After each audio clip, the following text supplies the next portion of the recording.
నాయకులు ఎంతో ఆవేదనతోటి ఆందోళనతోటి నమ్ముకున్న వ్యక్తి పార్టీని వదిలి వెళ్ళిపోయారు. మరి మా పరిస్థితి ఏంటి అని పాపం వాళ్ళు బాధపడ్డారు. దానికి సమాధానం ఈరోజు ఈ సభ.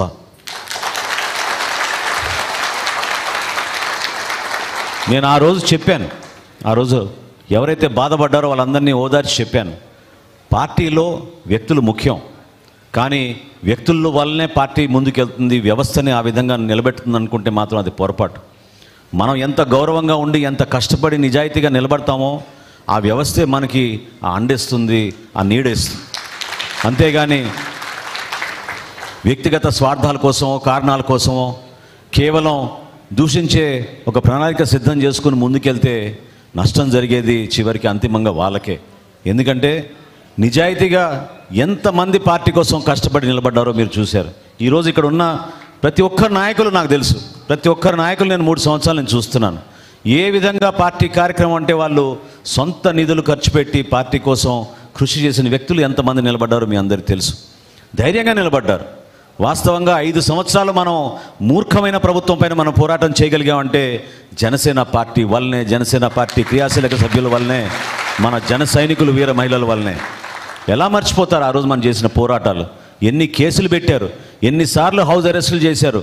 మన పార్టీ అధ్యక్షులు కూడా చివరికి జనవాణి కార్యక్రమానికి హాజరవుతా ఉంటే దాన్ని కూడా అడ్డుపడే పరిస్థితి తీసుకొచ్చిన రోజులు మీరు ఎట్లా మర్చిపోగలుగుతారు?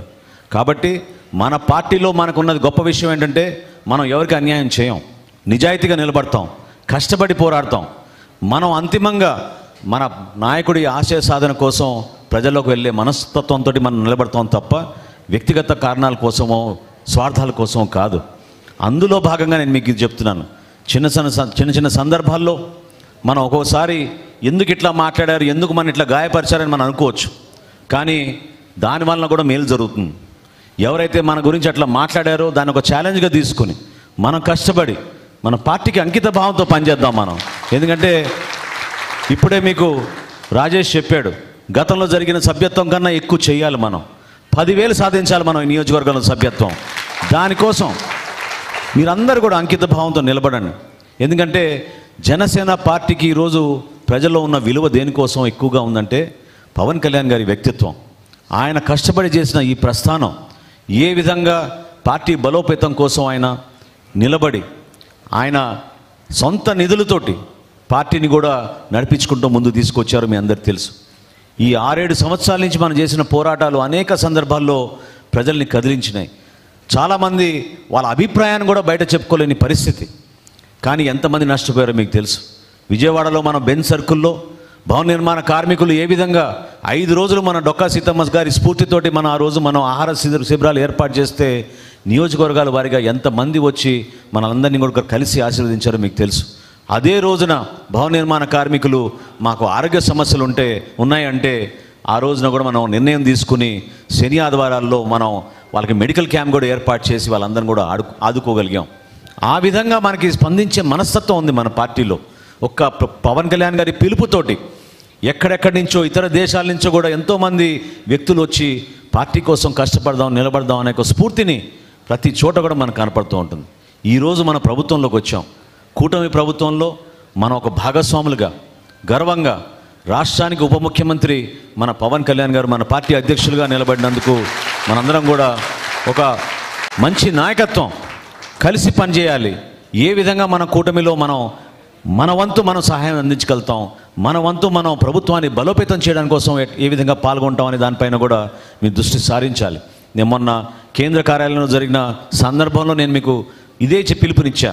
దయచేసి మీరందరూ కూడా మీరు వారధులు, సామాన్యులు ఎదుర్కొంటున్న సమస్యలపైన స్పందించే మనస్తత్వం ఎక్కువ మన జన సైనికులకు ఉంటుంది. కాబట్టి మీరు సమాజానికి వారధులుగా, పార్టీ ఈరోజు ప్రభుత్వంలో ఉంది కాబట్టి దయచేసి మీరు కొంతవరకు ఈ సబ్జెక్ట్స్ పైన అవగాహన తెచ్చుకోండి. అవి స్థానికంగా ఉన్న చిన్న చిన్న సమస్యలు ఉండొచ్చు.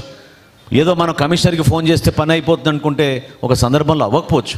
ఎవరి దగ్గరికి వెళ్ళాలి, ఎవరితో చేయించుకోవాలి, ఆరోగ్య సమస్యలు ఉంటే మనం ఏం చేయాలి, మంచినీటి సమస్యలు ఉంటే మనం ఎవరికి ఫోన్ చేయాలి, ఏ విధంగా మన పార్టీ యంత్రాంగాన్ని మన ప్రభుత్వాన్ని మనం ఉపయోగించుకోవచ్చు, ప్రజలు పడుతున్న ఇబ్బందులు ఏంటనేది దానిపైన మీకు అవగాహన ఉంటే చాలా చక్కగా మీరు మాట్లాడి ప్రజల్ని మీరు ప్రభావితం చేసే విధంగా 10 మందిని మనం ఏ విధంగా గత 5 సంవత్సరాల్లో పార్టీ కోసం నిలబడి కష్టకాలంలో కార్యక్రమాలు చేసామో దాన్ని ప్రజల్లోకి తీసుకెళ్ళడానికి మీరందరూ కూడా సిద్ధమవుతారు.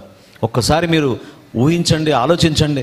నిజంగా నన్ను అన్నిటికన్నా కదిలించే సంఘటన ఏంటంటే, మనం మచిలీపట్నంలో ఆ రోజున ఆవిర్భావ దినోత్సవానికి మనం ప్రిపేర్ అవుతూ ఉంటే, ఇప్పటంలో జరిగే సభకి ప్రిపేర్ అవుతూ ఉంటే, ఎక్కడో ఒంగోలు నుంచి ఒక మేస్త్రి వచ్చి ఆ రోజు ₹1,00,000 ఆర్థిక సాయం నాకు అందిస్తే, పవన్ కళ్యాణ్ గారికి అందించండి జనసేన పార్టీ కోసం అంటే, ఏం చేస్తారని నేను అడిగాను మిమ్మల్ని.